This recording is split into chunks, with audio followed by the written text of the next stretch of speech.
What's going on, family? This is Scrapbook Boxing, Museum of the Forgotten Fisticuffs series. I want to take a look at James Shuler and Thomas the Hitman Hearns. Phenomenal fight. It took place March 10th, 1986, on the undercard of Marvelous Marvin Hagler and John the Beast Mugabe. And this was a significant fight because Thomas Hearns had just finished fighting Marvin Hagler in 1985. It was one of the greatest middleweight championship matches of all times. It was a 3-round war, and Thomas Hearns could not complete the 15-round scheduled fight. He was knocked out by Marvelous Marvin Hagler. So to claim redemption that he so desperately wanted, he was chasing after Sugar Ray Leonard because he had lost to Leonard in 1981. So he needed a middleweight championship title. He tried to get it from Hagler, unsuccessful. So he would go after an up-and-coming,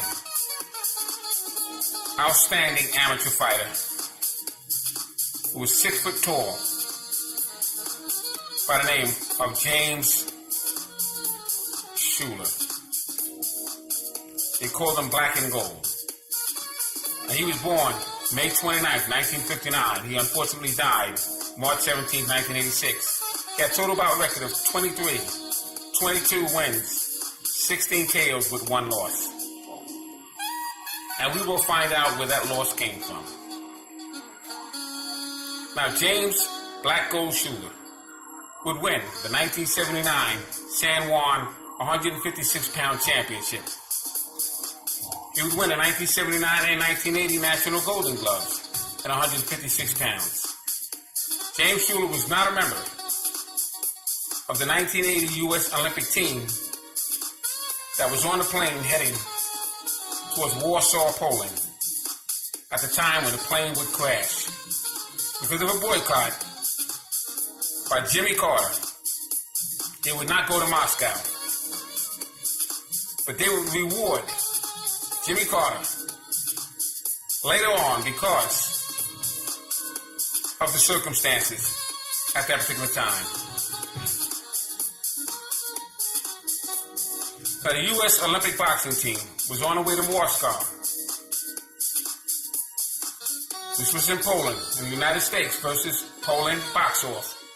The USA versus the world. Unfortunately, a few of the members were on that plane.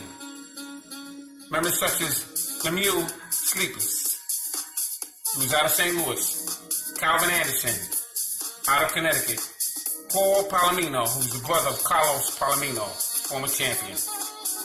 The Olympic coach, George Pimentel. Members that were not on that plane was Bobby Chase, future light heavyweight champion, and a prospect middleweight, Alex Ramos. Unbelievable story. James Shuler would begin his professional career September 12, 1980, with a second-round KO of Chris Rogers in Philadelphia. He would wind up with a 22-1 record within 5 years of professional fighting. He would win the NABF middleweight championship from Sugar Ray Seals, another former decorated amateur. It was the passing of a torch. I was at the fight with Sugar Ray Seals and James Shuler.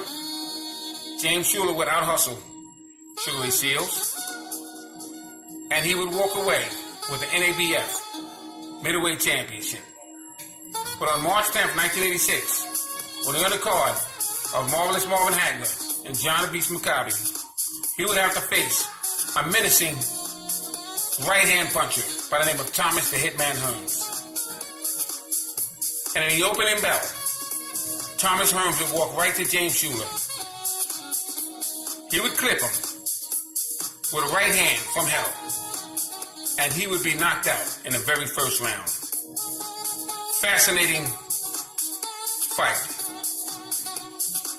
by James Shuler and Thomas the Hitman Hearns.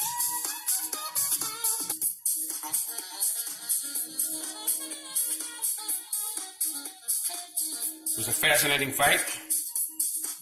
One right hand changed everything, and Thomas Hearns began to celebrate as he was awarded as NABF middleweight champion of the world.